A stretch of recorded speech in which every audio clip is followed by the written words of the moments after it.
Siamo appena tornati dall'aeroporto Milano-Malpensa con la Protezione Civile di Vicenza per portare in città il carico di mascherine e di aiuti che sono provenienti da Weiyang, la nostra città gemellata in Cina. È andato tutto bene, le mascherine sono stupende, il supporto medicale è a posto e quindi per la nostra città sarà un'ottima notizia poter riuscire a fornire questi materiali a chi ne ha bisogno per combattere in prima linea questo virus. Un ringraziamento alla città di Guiyang che con il suo contributo aiuterà anche Vicenza a dare una risposta ai cittadini più in difficoltà anche con le mascherine e con i guanti. 40.000 mascherine chirurgiche, 5.000 paia di guanti e 1.000 occhiali protettivi è la fornitura donata dalla Cina e che ha visto, grazie al consolato di Chongqing, una via preferenziale alla dogana.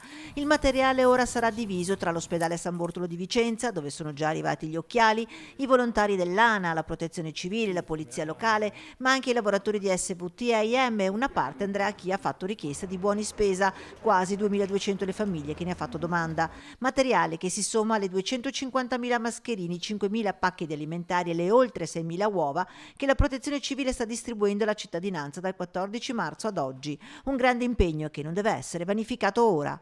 Importante che nei prossimi giorni, nonostante le giornate di sole, rimaniate in casa per non vanificare il lavoro fin qui svolto, soprattutto a tutela di quelle persone che ammalate e sanitari che le stanno curando stanno facendo un grossissimo sacrificio personale a rischio vita. E quindi un invito a tutti a stare a casa.